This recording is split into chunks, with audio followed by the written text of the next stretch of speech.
Eu não sei quantos de vocês acompanharam a exposição do Salmo 52. Alguém aqui acompanhou semana passada? Se você for estudar o Salmo 52, você tem que ver o contexto daquele salmo, porque Davi está muito bravo. Ele está falando de um guerreiro, um cara forte, que se vangloriava da sua maldade.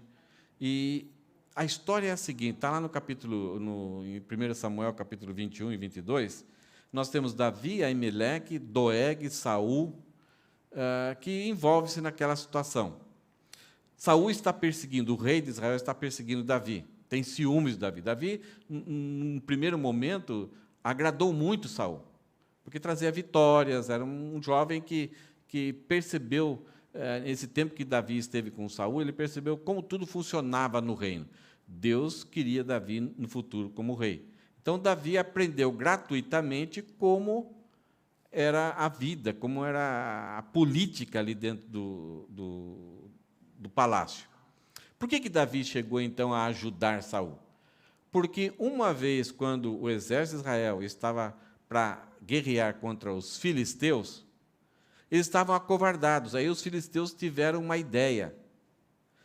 Nós contratamos um grande soldado, e ele era grande mesmo, 3 metros e pouco de altura, que vai guerrear com o principal soldado de vocês. A nação de Israel, porque aí tinha que ser um soldado. Eu não quero ir. Então sobrou para Saul, e Saul também covardemente não queria ir. Davi veio trazer uns lanchinhos para os seus irmãos. Quando ele chega ali no acampamento dos soldados de Israel, ele vê todo mundo assim, tremendo, né, suando frio. E ele pergunta, o que está acontecendo? Olha lá, ó, aquele cara grande, eles contrataram o cara grande para lutar com um dos nossos melhores soldados, e quem vencer está finalizada a batalha, aí tem que dar todos os despojos, tudo se tornar escravos, e acabou a batalha. Então, para ninguém não ter muitas mortes, somente 1 contra 1. Não sei se vocês assistiram o filme Troia. Assistiram? O Troia representa bem essa história. Acho que é o Brad Pitt, não sei. Ele é o... Como que é o nome dele? Agora. Aquiles. Ele foi contratado para lutar por um dos países. Então, é um soldado mercenário. E quando Davi viu a nação de Israel, os soldados de Israel, tremendo, suando frio, apavorados, contra um gigante, né? Tinha lógica. Davi ficou totalmente indignado. Ele falou assim, onde já se viu uma coisa dessa? Nós temos o nosso Deus que é por nós, que já tem uma história de libertação lá, desde o princípio, com Noé, e principalmente com a nação lá no Egito. Por que vocês estão com medo? Mas é o tamanho do cara. Eu vou. E os irmãos ficam loucos da vida com Davi. Aí tentam colocar, então, e Saul era alto também, talvez 1,80 m, mais ou menos, sobrepujava todo mundo. Então, Davi falou, eu vou. Não, mas espera aí, Davi, vamos colocar a armadura de Saul em você. Tentaram, mas Davi nem conseguia carregar, não quero nada disso. E Davi foi com somente que arma? Uma funda. É uma tira de couro assim, que você dobra, coloca uma pedra, gira e solta uma das tiras e acerta. Davi tinha cuidado de ovelhas, tinha que espantar animais, e matou lobo, leão, tudo, negócio. Ele era bom de pontaria. E ele todo corajosamente foi, então, eu vou. E quando Golias viu Davi, ele começou a ficar muito chateado. Ele achou que estavam zombando dele, mandando um molequinho lutar com ele, que a nação de Israel não estava levando a sério, estava tirando sarro da cara dele. E aí Davi falou, você é incircunciso, você está lutando não contra mim, é contra Deus. E aí Davi pegou 5 pedrinhas, e numa dessas vezes que ele atirou, acertou bem no lugarzinho que não estava protegido, que é aqui na fronte de Golias, mas não matou Golias. Golias simplesmente caiu. Davi pegou a espada de Golias, devia ser enorme, né, levantou e decepou a cabeça de Golias. E o que aconteceu com o exército de Israel? Uau! Davi é o cara. E os filisteus deram no pé. Essa espada de Golias ficou guardada pelos sacerdotes. Davi, então, é tratado por Saul, a nação de Israel agora tem um troféu, é Davi, então vamos levar ele do lado do rei. E Davi vai começar a lutar em favor da nação de Israel, vai liderar o exército da nação de Israel e vai ter muitas vitórias. E até que chega um ponto que Davi vai e vitórias. E aí, numa dessas vezes, fizeram uma recepção para ele. E ele veio assim, todo contente, e as mulheres, e as moças, as donzelas, gritavam: Saul matou milhares, Davi. E Saul pensa: estão falando de mim. Mas Davi matou 10 milhares. Não, eu sou o rei, eu que tenho que ser. Né? Mas o pessoal começou: Davi, Davi, Davi, Davi. E o rei, né, ele era meio paranoico, vem na cabeça dele, ele passou a desenvolver um ódio tão grande por Davi, e passou a perseguir Davi. E nesse momento que Davi está sendo perseguido, ele fica lá na caverna de Adulão, ele vai na caverna de Adulão, escondido. Saul entra para esvaziar o estômago, o intestino. Davi estava lá, então imagine a situação, o cheiro que estava ali dentro. Davi pega e corta um pedaço da túnica, e Saul, então, sai, se limpou, tal, saiu. Quando ele está longe assim, Davi fala: Ei, meu rei, Saul, eu não sou teu inimigo. Não, você é meu inimigo. Porque Davi tinha inventado. Saul tinha feito com que a nação de Israel acreditasse que Davi tinha que ser eliminado. E aí, então, Davi fala: Eu não sou teu inimigo, não sei por que você está desse jeito comigo. Não, você é meu inimigo. Olha a prova. Eis um pedaço da sua túnica nas minhas mãos. Eu tive a chance de te matar. Então, Saul olha para a túnica dele e vê aquele pedaço cortado. Como assim? Mesmo assim, aí, naquela hora, sabe o que Saul fez? Oh, meu Davi, eu estou tão arrependido. Mas era só um remorso e uma vergonha. Mas continuou partindo para cima de Davi.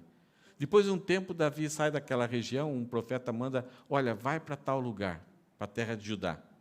E Davi chegou no lugar onde que tinha Nob, onde que tinha vários sacerdotes. Era um lugar de treinamento, de instrução. Os sacerdotes estavam ali. Davi chega para Emelec, um homem sério, que parece que ele está na Bíblia, e esconde. Um certo sentido, ele mentiu. Ele disse para Emelec que ele estava ali por uma ordem de Saul. Saul tinha comissionado ele para fazer alguma coisa. Primeiro que Davi não chega com os seus homens, ele chega sozinho. Aí Emelec fica assustado. Por que você está aqui? Não, Saul me comissionou para me fazer alguma coisa. Mas você, por você ser homem do rei, tinha que vir alguém na frente te anunciando. E por que você chega assim de surpresa? Não, é porque eu estou uma missão meio secreta.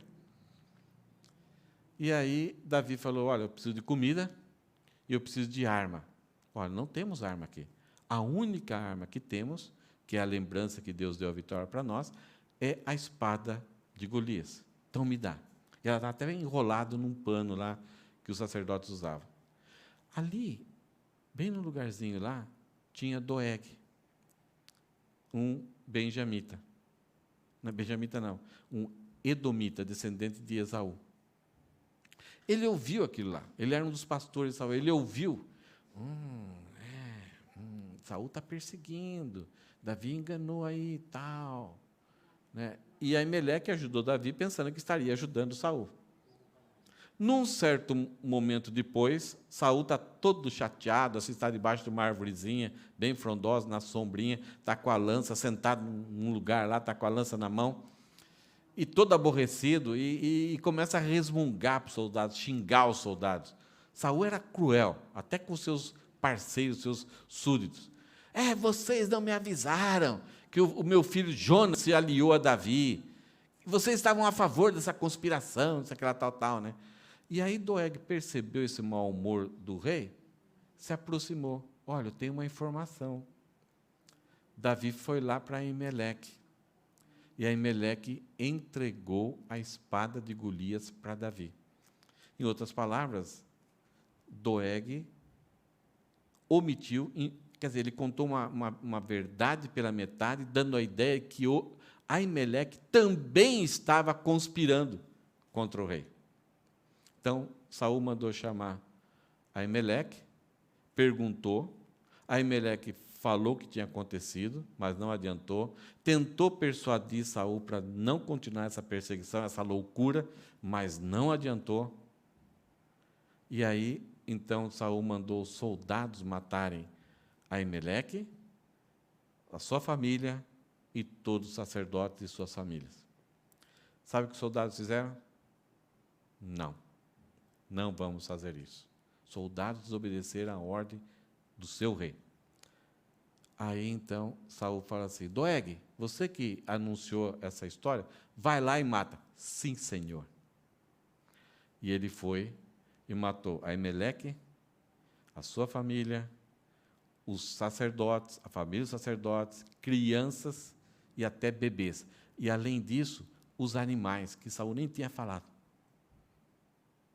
E ele, então, passou a desfrutar de um favor do rei. Talvez teve uma casa, porque o Salmo 52 fala que parece que ele passou a ter uma casa ali. Então, é um homem que tinha propósitos assim, perversos no coração. E ele se vangloriava disso. Então, o Salmo 52 é escrito para isso. E ele vai mostrar para nós, no Salmo 52, no homem perverso, que ausências nós encontramos. O que não encontramos no homem perverso? Nós encontramos toda essa maldade, essa crueldade, mas nós não encontramos temor a Deus.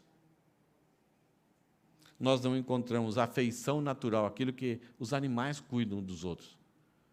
Mas ele não teve nem piedade de criança. Os soldados rejeitaram uma ordem, correndo o perigo de serem mortos pelo rei, mas não quiseram fazer aquilo, porque temiam o Senhor. Como não há temor a Deus, então a afeição natural é um bebê, um feto, tanto faz, meu corpo, minhas regras. Meus propósitos são mais importantes do que uma vida. Você não encontra bondade, você não encontra a verdade, porque tudo é mentira, tudo é baseado na mentira, no engano. Ele mesmo que use alguns fatos, mas ele cria uma narrativa para prejudicar as decisões de outras pessoas. Então, quando você conta uma meia-verdade, você não somente está prejudicando Doeg não somente prejudicou quem ele inventou, sobre Aimeleque, todos aqueles sacerdotes lá, mas ele prejudicou o rei, porque o rei passou a ser responsável por essas mortes. Ele foi o instrumento que o rei usou para matar as pessoas, mas a conta caiu no colo do rei. Ele não tem empatia divina, ele não tem senso de misericórdia. Ele não tem nem empatia humana. Isto é, Deus não vai ter misericórdia, Deus não tem sentimento de pena de uma pessoa dessa. E o próprio Salmo fala que, no final da vida dele, quando Deus arrancar ele da casa dele, os justos virão e terão temor, isto é, aprenderão, olha, não devo agir dessa forma, mas rirão da desgraça dele. E ele não tem dependência de Deus, ele não depende de Deus, ele não projeta a sua vida confiando em Deus, o seu futuro, quando ele morrer. Não, eu sou mais eu, comigo ninguém pode. E continua a sua vida. Então, Davi fala aqui a respeito do perverso. Aí a gente pergunta, Doeg é perverso? Eu não. Então, só existe aquele tipo de pessoa que é pecador? Eu não. E aí chegamos, então, para resolver esse problema, no Salmo 53. O Salmo 53, ele é gêmeo do Salmo 14. Só tem algumas pequeninas diferenças ali, principalmente o uso do nome Deus. No Salmo 14, o salmista ele usa a palavra Jeová. No Salmo 53, ele vai usar Elohim. A ideia do Deus que tem direito sobre todas as coisas, e Jeová é o Deus soberano. Pouca diferença no significado geral. Mas é o mesmo salmo. Não sei se você quando lê o Salmo, fala, nossa, parece que eu já estudei isso, parece que já ouvi mensagem sobre isso. Inclusive, Paulo, a música que nós cantamos, ela é mais baseada naquilo que Paulo pregou em Romanos, deixou escrito em Romanos. Não há um justo sequer, não há quem busque a Deus. Todos se extraviaram, não há um sequer. Então, quando terminamos o Salmo 52, nós percebemos, existem pessoas perversas, pecadoras, mas existem pessoas boas, justas, que merecem a salvação. E aqui nós chegamos ao Salmo 53. Eu não sei quando a Bíblia repete alguns assuntos, significa que nós precisamos aprender. E não somente nós precisamos aprender, significa que nós vamos ter dificuldade de entender. Vocês, acho que todos aqui têm filhos. É fácil chegar para um filho ensinar alguma coisa e depois de você ensinado, você fala assim, você senta na cadeira, dá aquela espreguiçada, bem, já ensinei meu filho, agora vou ficar descansado. Sobre um assunto. Você pode ficar descansado que o fato de ter falado, orientado, explicado, e o filho ainda repetir como que é, o que ele entendeu, você pode ficar descansado. Há uma necessidade de, novamente, vigiar. Não, mas eu confio no meu filho, eu já falei para ele. Não podemos. E, da mesma forma, nós somos dessa forma com Deus, e de uma forma até mais complicada ainda. Porque o nosso padrão como ser humano para o nosso filho é quase o mesmo, é uma distância muito pequena. Agora, o padrão de Deus, para nós, é muito grande. Não tem nada a ver com a nossa natureza. Então, a tese aqui do Salmo 53 é: todos nós precisamos entender que precisamos entender. Primeira coisa, nós precisamos entender que precisamos entender. E o que nós precisamos entender? No God, no good. Isto é, sem Deus, não é bom. Onde não há Deus, não vai ser bom. Essa foi a substância do pecado de Adão. Satanás sabia exatamente o que ele estava fazendo. Ele foi estrategista, porque o que ele queria fazer com Adão e Eva é tirar o vínculo que os dois tinham com Deus. E ele seduziu Adão e Eva, trazendo a ideia de que vocês serão melhores. Então, se são melhores, vocês terão experiências melhores. Se terão experiências melhores, vocês se sentirão melhores. Se vocês se sentirão melhores, vocês vão ser mais felizes. Vocês vão conhecer mais coisas. E Deus está proibindo de você desfrutar de algo maravilhoso de ser feliz. A ideia é, vocês têm que ser autônomos. Vocês não podem continuar sendo dependentes de Deus. Somente Deus é perfeito. E nós fomos criados em perfeição, mas ao mesmo tempo em imperfeição. O homem foi criado para estar ligado com Deus, e somente em Deus e por Deus nós conseguimos desenvolver tudo aquilo que nós somos. Por exemplo, Deus deu a capacidade nos nossos olhos de nós enxergarmos. Certo? Que maravilha, eu não consigo entender. É um mistério. Mas se não houvesse luz? Conseguiríamos enxergar? Não. Então, foi Deus que falou, haja luz. Então, o que Deus criou, nós dependemos dele. Deus deu autonomia para nós termos um corpo autônomo, mas, ao mesmo tempo, foi Ele que criou o alimento, o ar, e se não tivermos isso, nós não conseguimos ser autônomos. Mas Satanás chegou para Adão e Eva e falou assim: vocês precisam ser autônomos, vocês precisam emancipar o desejo de vocês, vocês têm que liberar, porque aí então vocês serão felizes. E todos nós precisamos entender que sem Deus não vai estar bem. E Adão, ele sofreu essas consequências, porque no momento que ele rejeitou, se rebelou com Deus, muitas coisas aconteceram. Não ficou bom. A primeira coisa terrível que aconteceu com ele, porque sem Deus não ficou bom, foi a vergonha, foi o medo da presença de Deus, coisa que era natural. Depois, ele foi expulso ali daquela convivência com Deus. Não é bom. Depois, o trabalho dele se tornou penoso. Não é bom. Depois, a mulher passou a ter dores. O ciclo dela se multiplicou muito mais do que era antes. E passou a ter dores no parto. Não é bom. E aí começou a ter conflitos entre ele e ela. Depois, 2 filhos passam a ter ciúmes um do outro, e um passa a matar o outro. Não é bom. Por quê? Sem Deus. O homem se desligou de Deus.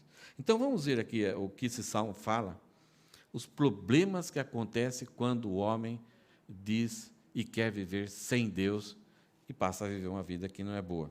Primeiro, no versículo 1, a metade do versículo 1 é que o homem passa a ter falta de entendimento daquilo que é óbvio.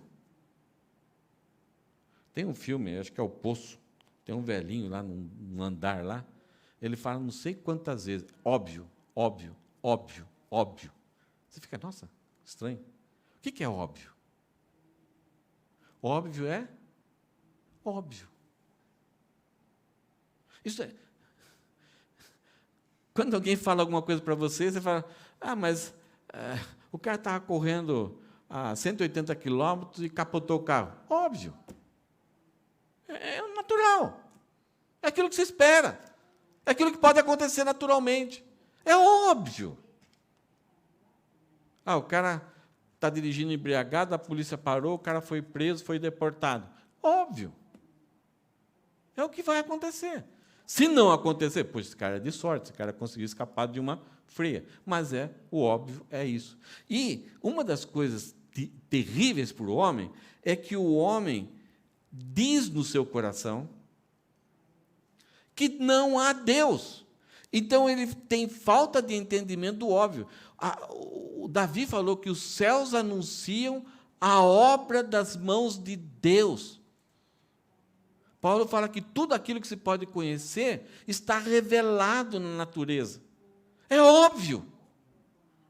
Qualquer ser humano, uma criança, numa noite, olhando para as estrelas, fala assim, Deus existe. Mas é isso que acontece? O óbvio, o natural, o que se espera, é que todo ser humano, um índio que nunca ouviu nada de Deus, ele olha para a natureza e ele fala assim, Deus existe. É o óbvio, é o esperado. É uma consequência natural. Mas é isso que acontece? Não. Porque o homem diz no seu coração, ele olha para a natureza, ele vê pessoas falando de Deus, e ele fala, não há Deus. Não há Deus. Aqui nem sempre é uma questão de filosofia e de intelectualidade. Muitas vezes a pessoa até frequenta uma igreja, talvez até chegue a ser pastor, missionário. Ele até fala, ele prega que é óbvio o homem olhar para a natureza e falar que há Deus, mas a vida dele é como se Deus não existisse. Então, que Jesus fala que isso é chamado de... Jesus chegou para os fariseus e falou assim, olha, hipocrisia, porque você fala uma coisa, mas vive outra. A sua prática é como se aquilo que você fala não é verdade. A sua prática é como se Deus não existisse. Então, Para essas pessoas, o salmista aqui dá um nome. Eles podem ser intelectuais. Paulo fala que existem pessoas que são assim, que se dizem sábios, mas tornaram-se loucos.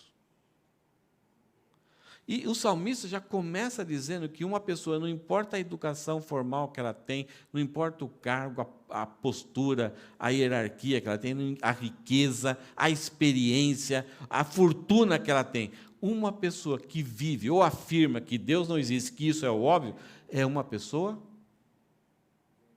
tola, boba. E não somente uma pessoa tola, é bobinha, né? Tudo bem, é a posição dele. Mas ela está sendo tola no sentido com relação à sua vida. Porque uma pessoa que afirma que não tem Deus, todos nós vamos encontrar com Deus, estaremos diante de Deus. Então, se você vive uma vida, se a pessoa, não importa o que ela é, a grandeza que ela é, se ela vive como se Deus não existisse, ela está sendo idiota, burra, inútil, contra ela mesma. E os efeitos dessa tolice vão ser relatados por Davi. O versículo 1 ainda vai falar que o caráter e o comportamento deles são anulados. Veja só, são corruptos. O ser, a ideia de são aqui é o ser. O ser está corrompido, não tem mais integridade. Por isso que os psicólogos ganharam um grande dinheiro, estão ganhando grande dinheiro agora na pandemia, os conselheiros, psiquiatras, psicólogos. Por quê? As pessoas, principalmente que têm educação, riqueza, estão sem entender o sentido da vida deles, o significado da vida deles.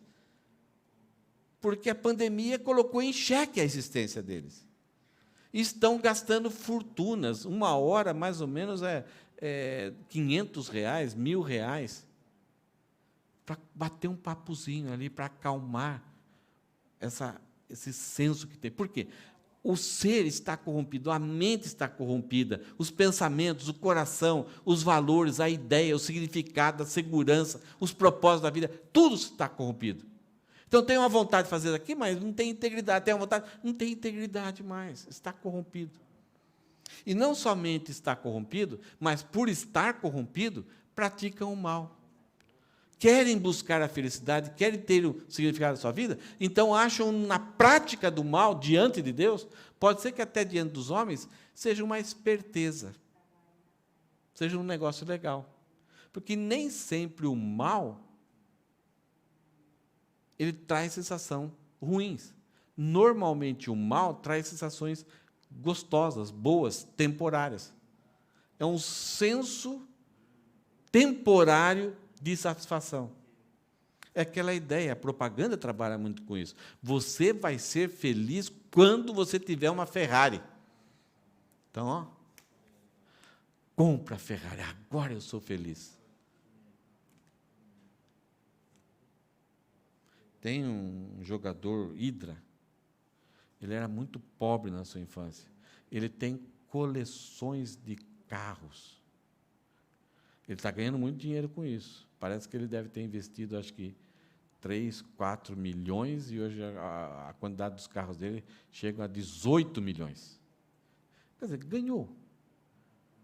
Mas, se você vê o coração, aonde que ele foi, onde está achando o significado para a vida dele? Então, ele tem que alimentar, ele tem que confiar que aquilo ali dá significado para ele. Então, são corruptos, praticam o mal, e nenhum deles faz o bem. Agora, na avaliação humana, eles são famosos, são elogiados, são seguidos. Mas o padrão aqui não é o conceito humano. O padrão é Deus que está falando aqui. Isto é, essas coisas não agradam a Deus, quando o homem se torna um autônomo independente. Uma das coisas mais tristes disso daqui, desse processo, é que o homem não consegue conquistar mais o saber. Essa conquista do saber, de ser sábio, ela é anulada. Ele diz que não há Deus, então ele quebra o relacionamento com Deus, e toda a sabedoria está em Deus, todo o entendimento, toda a compreensão está em Deus. Se ele rompeu, então ele vai ficar cego. E aí, como cego, ele vai tatear as coisas. E, de repente, ele vai encontrar um elefante. Ele nunca viu um elefante. E ele pega a tromba. Ele consegue definir que tipo de animal só pegando na tromba? Não. Tem uma série na Netflix que chama Si.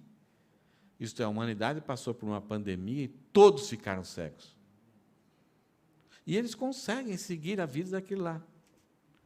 E sabe quem eles combatem? É que alguns estão recuperando a visão. Então, eles acham que essas pessoas são bruxas. Elas têm um mal, elas conseguem enxergar. Então, eles fazem perseguições contra essas pessoas que enxergam, que, consequentemente, vão saber ler. Agora, imagine toda a humanidade cega. E aqui, o homem que diz que não há Deus, ele se desliga, ele se desconecta da fonte de sabedoria. Então, veja aqui, Deus olha dos céus para toda a humanidade, para ver se alguém é sábio, se alguém busca a Deus. Porque quando o homem é sábio, isto é, ele olha a sua vida, ele entende quem ele é, ele entende de onde ele veio, ele entende o que vai acontecer no futuro, então o que vai acontecer com ele? Ele vai buscar a Deus. Porque ele percebe que ele é pecador, ele foi criado por Deus, ele caiu no pecado, ele está independente de Deus. Então, ele vai buscar a Deus agora. Porque ele sabe quem Deus é poderoso, que Deus tem todo direito, então ele quer ver se encontra alguma maneira que Deus propõe para ele resolver o problema. Isso é sabedoria. Por isso que Paulo fala, ninguém busca a Deus. Por quê? É o que Deus fala aqui, se alguém busca a Deus, se a pessoa se torna sábio, ela vai buscar a Deus. Porque o sábio, ele pensa no futuro. Ele sabe que ele tem um momento escatológico, isso é, vai ter um fim e ele precisa resolver isso. E como que ele pode resolver? Ele vai atrás. E como ele não encontra, ele não tem condições de saber como é isso, ele busca a Deus. Deus, por favor, resolve o meu problema, eu estou frito, eu estou miserável. Você viu algumas orações de Davi nesse sentido. Os desesperos de Davi diante da soberania, da grandeza de Deus, e ele tendo um problema, então ele clama. Ele quer buscar que somente Deus pode resolver o problema dele. Deus olha dos céus para toda a humanidade para ver se alguém é sábio, se alguém busca a Deus, então por isso. Mas o homem, na sua cegueira, ele vai inventar racionalizações. Você é assim porque na gravidez do seu pai, da sua mãe, do seu pai não pode, né? Da sua mãe fumava, bebia, ou ouvia músicas ruins, então isso afetou, ou ela teve algumas experiências, então você é assim, então você não é culpado, você não é responsável por aquilo que você é. Então é um mundo mimizado, é um mundo, pessoas que são culpadas, mas elas trazem a responsabilidade para outras pessoas, outras situações. Olha só, quando a sociedade, o homem diz não há Deus, ele perde, isto é, a conquista do saber está anulada. Aquele que não conhece, aquele que despreza Deus ou vive desprezando como se Deus não existisse, ele não consegue conquistar a sabedoria. Então, por causa disso, a conclusão, e isso é Deus que está falando, é que há depravação total. Depravação total aqui não significa que o homem vai ser igual a Doeg sempre. O homem perverso chega àquele ponto. Mas todo homem pecador, igual a nós temos uma perversidade dentro do nosso coração. E essa perversidade é querermos ser autônomos e ocuparmos o centro da nossa vida e jogarmos Deus para fora. Isso é a maior perversidade. Agora, quando avançamos fazendo colegial, faculdade, mestrado, na perversidade, nós chegamos ao ponto que Doeg fez. Nós chegamos ao ponto, podemos chegar, todos nós, sem Deus, podemos chegar até o ponto de Hitler, de muitos assassinos em massa que teve na humanidade. Eles são iguais a nós. Então, a ideia de depravação total aqui não significa que o homem não possa fazer aos nossos olhos bom. Não posso, de repente, ajudar um cachorro enfermo na rua, levar e cuidar dele. Não, pode. Mas depravação total significa que ele, na sua essência, por estar corrupto, por não conseguir buscar o saber e ser sábio, ele não consegue acertar as contas com Deus. Ele não consegue buscar a Deus. E é isso que Deus fala. Todos, porém, se desviaram. Essa é uma consequência. O homem abandonou, foi para o seu caminho. Todos se corromperam, estão corrompidos, não tem mais integridade no ser humano, tanto ao ponto que o corpo morre, o espírito morre, as emoções morrem, os relacionamentos morrem. Ninguém faz o bem. Agora, o bem aqui não significa que as pessoas não possam se ajudar, socorrer, quando tem um tsunami, tem um taifu, não é isso. É o bem que agrada e é aceito por Deus, porque o homem, por estar inteiramente corrupto, tudo aquilo que ele faz, mesmo bem, cheira mal diante de Deus. Por isso que a Bíblia garante para nós, ninguém pode ser salvo pelas obras, porque em qualquer obra, por mais boa que ela seja, ela cheira pecado, porque nós somos autores daquilo. Então, nenhuma obra é suficiente e aceitável diante de Deus, no sentido de podermos pagar e resolver nosso problema com Deus. Deus criou obras para que nós andássemos nela. Mas essas obras são o resultado da mudança que houve em nós. E Deus até recompensa até os ímpios por fazerem o bem, mas aqui nessa vida, no sentido material. Mas nenhuma dessas obras, a pessoa pode chegar, ó Deus, eu fiz isso, fiz aquilo, o senhor tem que me aceitar, me perdoe. Essas obras estão corrompidas, essas obras estão maculadas pelo pecado. E aí, olha novamente esse versículo, todos, porém, se desviaram, todos se corromperam, ninguém faz o bem, nenhum sequer. É possível, mas é a Madre Teresa de Calcutá. Mas Gandhi, quantos que estão nessa condição de depravação total? Nós não sabemos o número. Mas o que nós sabemos é, e eu acho que o texto deixou bem claro, todos, ninguém, nenhum sequer. Então, se eu tenho uma ideia diferente, eu tenho que brigar com esse texto. Então, se eu penso assim, eu não preciso pregar o Evangelho para aquela salvação, para que ela creia em Cristo e os pecados dela sejam perdoados, porque a pessoa é muito boa. Ela é amiga do Evangelho. Olha, ela até ajudou uma igreja a construir o seu templo. E aí? Eu posso afirmar isso? Isso é burrice, isso é tolice. É quando eu estou dizendo não a Deus, as coisas são do jeito que eu penso. Então, depravação total, ela traz a ideia que nada daquilo que eu possa fazer pode ser aceito por Deus para que Ele me perdoe eternamente. Elimine essa corrupção que há em mim. Aí, e a situação, para deixar um pouco mais claro no versículo 4, o autor do Salmo fala que o conhecimento de Deus é anulado. Isto é, uma pessoa que diz que não há Deus, o seu ser é corrompido de uma tal forma que ela pode ler a Bíblia quantas vezes for, mas ela não consegue entender. Ela perdeu essa capacidade. Mas tem pessoas que poderiam escrever, e escrevem textos assim muito mais bonitos, gramaticalmente, filosoficamente, intelectualmente, até mais do que a Bíblia. Como que eles olham para esse texto e não conseguem entender? É interessante, porque os olhos deles estão cegos.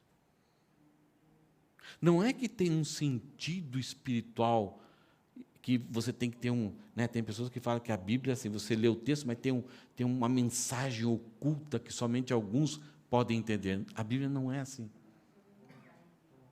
Mas a pessoa pode ler 300 vezes por ano, porque Deus amou o mundo de tal maneira que deu seu Filho unigênito, para que todo aquele que nele crê não pereça, mas tenha vida eterna. A pessoa lê, decorou, mas isso não faz sentido. Olha o que o versículo 4 fala. Acaso os que praticam o mal jamais aprenderão? Eles não conseguem aprender isso? Não, não conseguem. A resposta é não. Não conseguem. Então, essa incapacidade do homem, quando ele nega a Deus, de ele aprender quem Deus é. Qual a mensagem de Deus? Ele pode até gostar da Bíblia, ele pode ter a Bíblia na casa dele aberta nos Salmos, ele pode gostar de igrejas, mas se ele não foi regenerado, ele não consegue entender e ter o conhecimento de Deus. E por causa disso, quando não tem esse conhecimento de Deus, toda a afeição natural é anulada. O homem, então, ele passa a ser quase que um psicopata. Ele desenvolve ódio, ele é vingativo, ele desenvolve amargura, ele é ressentido e ele deseja a morte. É uma coisa assim meio assustadora aqui no Japão, né? A quantidade de vezes que crianças nas escolas falam um para a outra, né? Eu quero que você morra.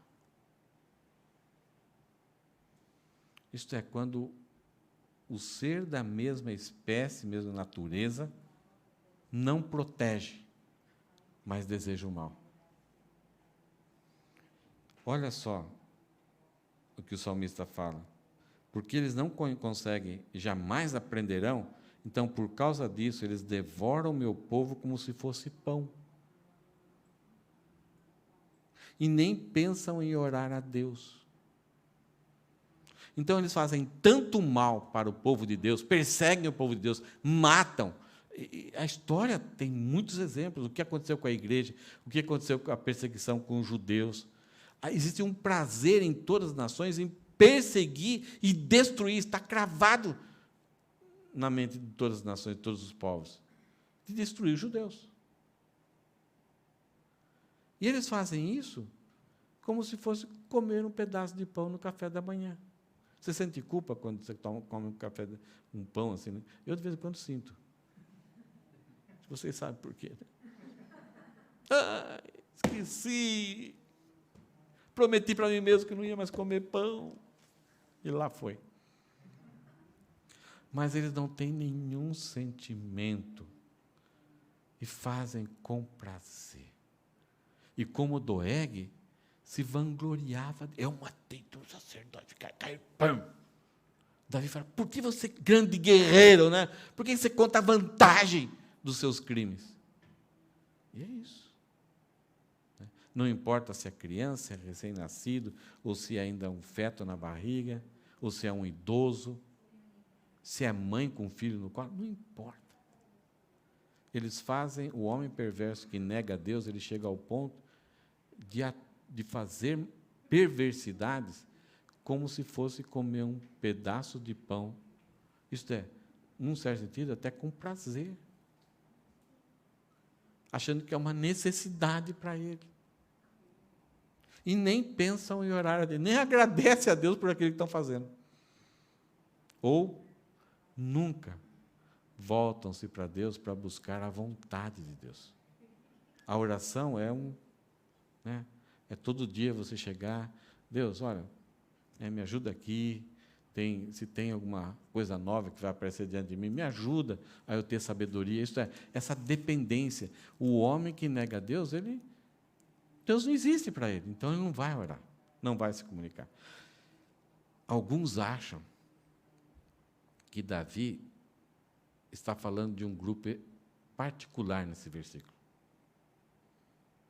Sabe de quem ele pode estar falando? Dos sacerdotes.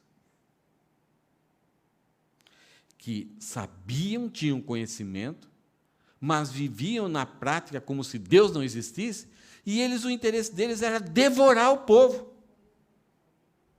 Trazer opressão, trazer medo, e não trazer graça. O próprio Jesus, quando veio, ele encontrou a situação. Ele tinha muita indignação, ele falou que o reino de Deus foi tomado à força por esses homens. Porque eles não eram para ser políticos, mas na época de Jesus eles eram o poder político da nação de Israel. E eles oprimiam. Jesus fala: vinde a mim todos que estáis cansados e oprimidos, e eu vos aliviarei. Essa era a missão dos sacerdotes, aliviar o povo do peso do pecado, instruir, levar o povo a buscar perdão, reconciliação com Deus, para ter uma vida leve, para sempre estar orando. Mas não, eles impunham obrigações. Para manter o poder, mas também que com a religiosidade eles se enriqueciam muito. Então você tem os sumos sacerdotes lá que era uma família. Era o sumo sacerdote que nomeava o filho, o genro. Então você tem Anás, que não era sumo sacerdote, mas era chamado de sumo sacerdote. Você tem Caifás, que era o sumo sacerdote, que era genro de Anás, e Anás não soltava. Não se desvencilhar, porque o poder os consumiu. E eles consumiam o povo. E quando Jesus veio, o que eles fizeram? Eles mataram Jesus como se fosse tomar um café da manhã. Como se fosse comer um pãozinho. E se deleitaram nisso. Não sentiram nenhum remorso, nenhuma culpa. No livro de Atos, quando os apóstolos começam a pregar e começam a dizer que Jesus era pedra, era uma fagulha, mas ele era pedra da esquina, que foi rejeitada, e eles mataram, e Deus ressuscitou, aí veio o pavor. Porque aí os olhos começaram... Aquela satisfação que nós tivemos, agora estamos debaixo do julgamento de Deus, então aí os olhos começaram a se abrir. Então, quando o homem diz que não há Deus, essa afeição natural é anulada. Ele não tem sentimentos. Ele se vê uma tragédia. O que se faz hoje em dia quando você vê um acidente de carro, uma tragédia, uma inundação? O que se faz? Um helicóptero que cai e pega fogo, e tem o piloto e um repórter dentro. O que se faz? Uma mulher subiu no helicóptero para tentar salvar. Mas o resto das pessoas, sabe o que fizeram? Vou ganhar dinheiro. Não tem afeição. É o prazer sarcástico. Agora, tem uma notícia. Um caminhão, uma carreta sem freio numa descida, ela pode não ser destruída até um certo ponto. Mas uma hora ela vai dar ou com uma ribanceira, ou com um muro, uma parede de pedra, ela vai se lascar. Não tem jeito. E é isso que Deus já começa a avisar esse pessoal. Aqui está a graça de Deus, a misericórdia, em nos avisar. Porque ele poderia ficar em silêncio, só aguardando. Eles vão ver só. Mas Deus, na sua graça, avisa. E avisa antes. E ele fala: grande terror se apoderará deles. Terror como nunca experimentaram. Deus espalhará os ossos dos que atacam seu povo. Serão humilhados, pois Deus os rejeitou. O que acontecerá com eles com um homem perverso que não quer viver, não quer buscar a Deus e rejeita a Deus e trata como se Deus não existisse, o que vai acontecer com eles é exatamente o que acontece na vida deles, o que eles praticam. Eles rejeitam a Deus, eles espalham os ossos das suas vítimas, eles fazem com que tenham uma grande satisfação de criar terror nas pessoas, criar pânico, e eles têm um grande prazer em humilhar. Não sei se você já viu que, até no esporte, o público gosta quando um esportista humilha o outro, mas isso é antiético. No Brasil, já várias vezes teve muitas brigas, porque tem jogador muito brincalhão. Então, de repente, o gol está ali, mas ele quer ficar dando um driblinho aqui, dar um chapeuzinho, petecar a bola, né? Ele quer tirar sarro, quer humilhar. Algumas vezes o adversário fica assim, olhando. Bobão. Outras vezes, a fúria vem no outro jogador e partem para cima, e todos os dois times começam a brigar. A coisa que mais dá prazer ao homem perverso é humilhar, porque não tem afeição natural e quer ver a outra pessoa humilhada. E exatamente isso que vai acontecer com ele. Deus vai humilhar.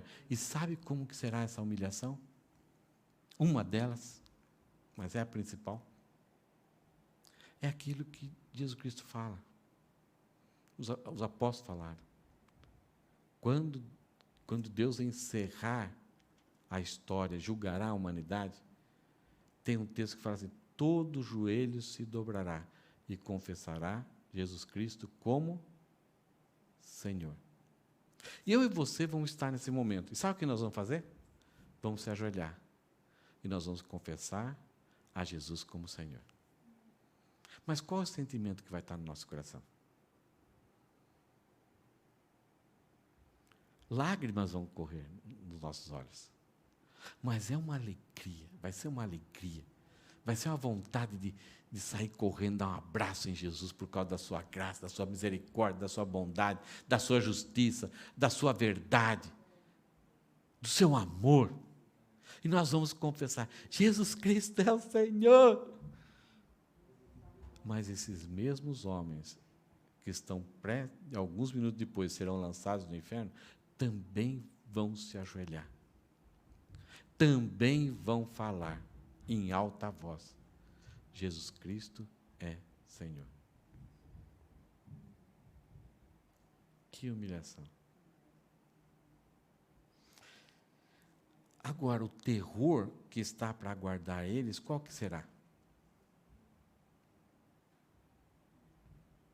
Será o momento da vinda de Jesus Cristo. Eles anunciaram e convenceram multidões, escreveram livros para toda a humanidade, dizendo que Deus não existe, que Jesus Cristo não existe. E agora ele existe. Você já viu alguma cena assim? Eu já percebi uma cena? Um funcionário está metendo o pau no patrão, está metendo, falando, daqui a pouco, quando ele olha, o patrão está atrás. Dá um terror. Mas estamos falando de um homem que é superior, outro que mais em função. Agora, nós estamos falando do Deus soberano, aquele que morreu e nem a morte conseguiu vencer ele. Tudo está sob o seu poder e ele vem com todo o seu poder. Ele criou todas as coisas, então todas as coisas são de direito dele. E ele existe. Eu me convenci de que ele não existe. Eu vivi uma vida como se ele não existisse. E agora, encontrando com ele, que susto, que terror. Então, a calamidade é iminente, pode acontecer a qualquer hora. Ou Jesus Cristo pode vir a qualquer hora, ou, no momento da morte, ele descobre que Deus existe. Como que é o nome daquele homem que era todo... ele tinha um problema de saúde, ele vinha na cadeira de roda, e ele dizia que Deus não existe. Nietzsche falava que Deus não existe. Não existe Deus. E ele, muito inteligente, cientista, não sei se já viram, eu não esqueci o nome dele agora, mas ele é um grande influenciador desse século. E os argumentos, as falas, as frases, a lacração dele, convenceu muita gente e levou muitas pessoas a viverem em paz com a ideia de que Deus não existe. E ele morreu.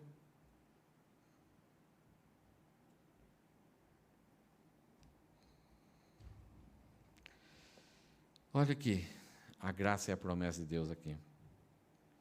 Deus é o único redentor e regenerador. Ele é redentor porque ele pagou um preço do nosso problema. Ele é regenerador para que todo aquele que crê que a morte dele foi por essa causa, então nós somos regenerados por ele. Nós nascemos de novo.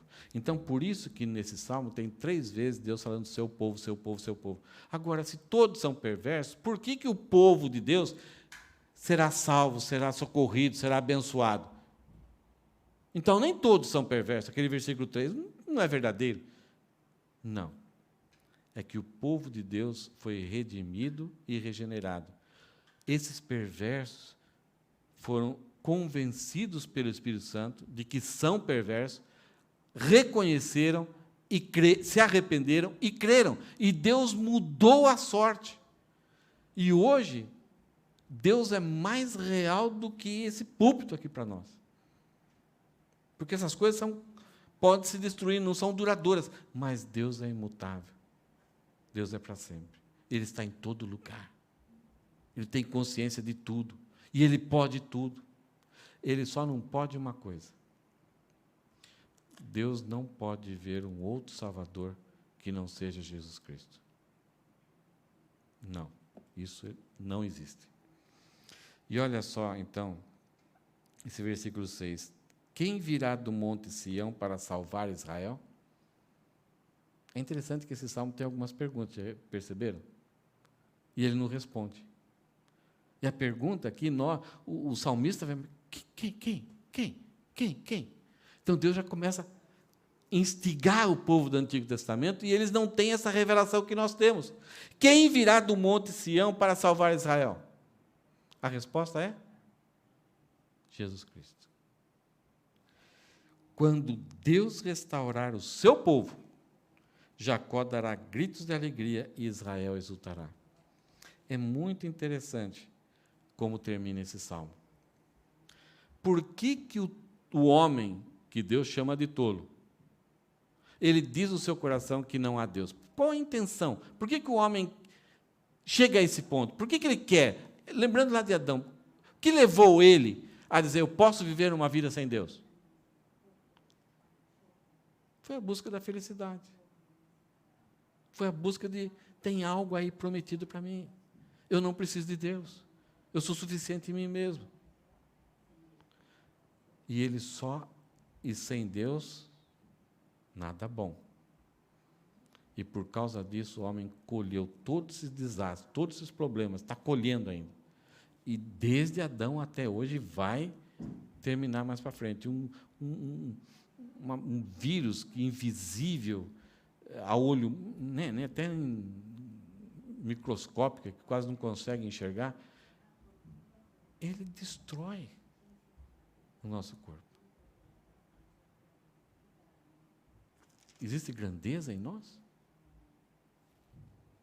Mas aqui, aquilo que o homem, dizendo que não há Deus, e ele é tido por Deus como um grande tolo, para aquele que reconheceu que é perverso, que tem a depravação total, e que precisa, que orou, que buscou a Deus, e quando o Espírito Santo falou, creu, foi justificado, foi regenerado, foi adotado por Deus, nasceu de novo, os olhos se abriram, o Espírito Santo veio e iluminou, então passa a entender, passa a olhar para as Escrituras e agora, é assim, e aí passa a amar as pessoas, até os inimigos. Então, para essas pessoas que são o povo de Deus, que foram regenerados pelo poder do Espírito Santo, de graça, mediante a fé, que estiveram debaixo da misericórdia de Deus, o que eles vão desfrutar no fim? Olha o versículo 6. Quando Deus restaurar o seu povo, Jacó dará gritos de alegria, e Israel exultará. Em outras palavras, felicidade. É interessante. Nós somos criados à imagem de Deus. E Deus colocou essa insuficiência em nós. Nós queremos aprender, nós queremos crescer, ter conhecimento, ter sabedoria, ajudar uns aos outros, porque nisso está a felicidade, conhecer a Deus. A eternidade, Oséias fala que a eternidade vai ser conhecer a Deus. E isso vai trazer muita satisfação, muita alegria. Existe uma felicidade em pertencer ao povo de Deus, existe a felicidade em ministrar, em cantar. Davi fala várias vezes, alegrei-me quando disseram, vamos à casa do Senhor. As pessoas estavam deixando a fazenda, o trabalho, e confiando que Deus ia cuidar, e estavam contentes de ir lá para adorar a Deus. Gastar dinheiro até para participar da festa. Bom e agradável é louvar ao Senhor. É bom para Deus e bom para mim mesmo. Então, quando eu sou regenerado, tudo essas coisas que o tolo perdeu, eu passo a ter de volta. Eu passo a ter empatia, eu passo a conquistar o saber, eu passo a entender as coisas. Não tem coisa melhor que isso. E aqui no final, existe uma restauração final. Deus nos restaurou, mas existe uma restauração final ainda. Que Ele vai nos glorificar para sermos semelhantes a Ele, não sermos Ele, e vivermos para sempre, sem impedimento algum, com Ele para todo sempre. Nós teremos uma natureza que é impossível pecar novamente. E nunca mais produziremos o mal. Não seremos robôs, teremos a vontade restaurada, as decisões restauradas, porque hoje nós somos escravos, não existe, nós temos livre agência, mas o nosso desejo, ele é escravo do pecado. E no final seremos restaurados. Então, nesse momento que Deus restaurar o seu povo, essa restauração final, essa glorificação final, segura as pontas. Aí, se a gente já é feliz, já é contente com Deus nessa vida, Deus já garante que naquele dia daremos gritos de alegria e Israel exultará. A ideia aqui que ele fala, Jacó dará gritos de alegria e Israel exultará. Quem que é Jacó? Quem que é Israel?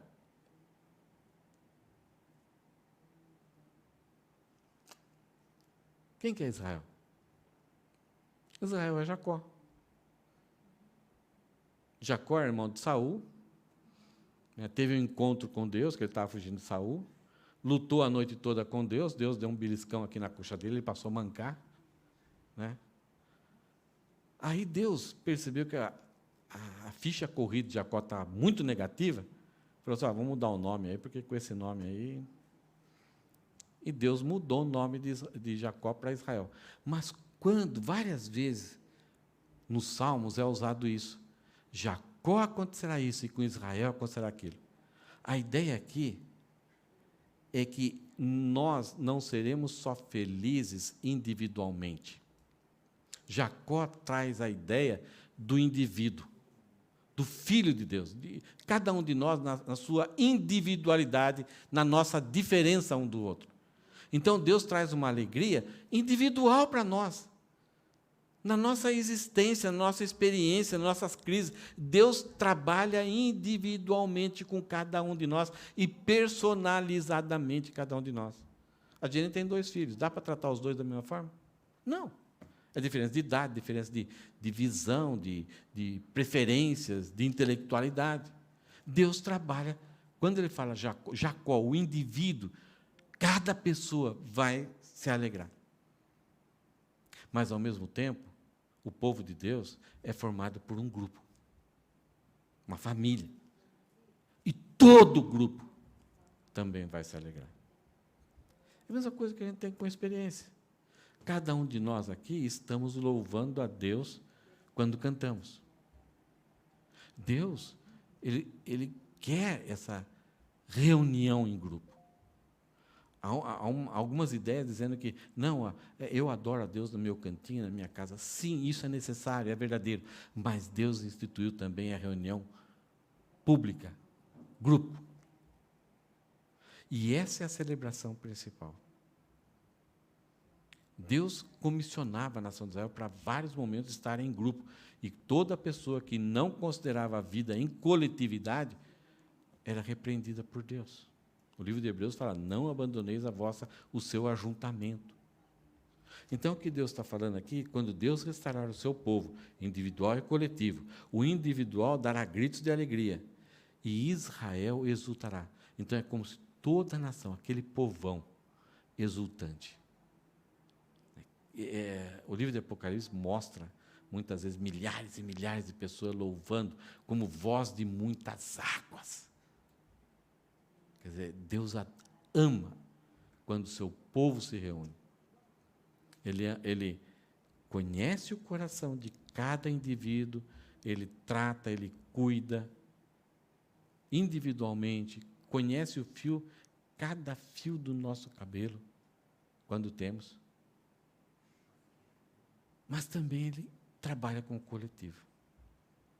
Então, por isso, muitas vezes, até no Novo Testamento, quando uma pessoa sofre, todo o coletivo sofre.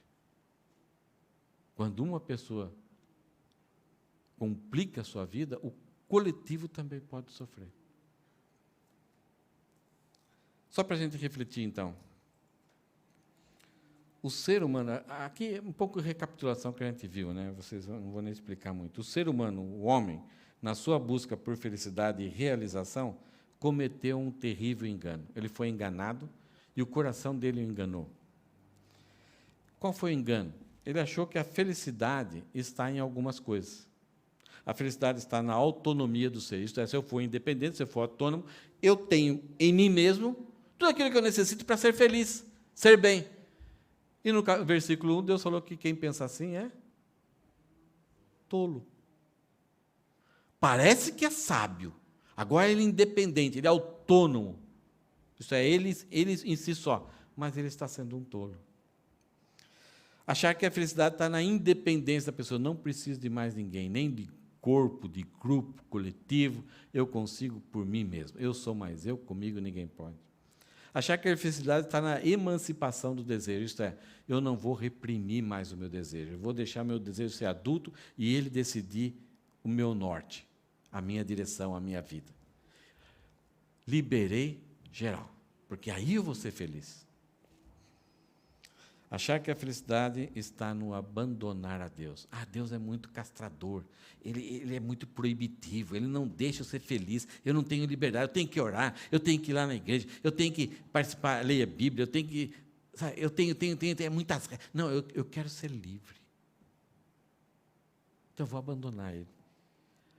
E, se no abandonar, chegar a esse ponto, ainda tem um pouquinho de culpa, um sentimento assim meio ruim de culpa, né, a mente ali, então eu vou passar a negar a Deus, porque se eu negar a Deus, se Deus não existe, então eu vou aliviar essa culpa. Então, o ser humano, na sua busca por felicidade e realização, cometeu esse terrível engano. É tolice. Para terminarmos, somente Jesus pode nos levar de volta a Deus.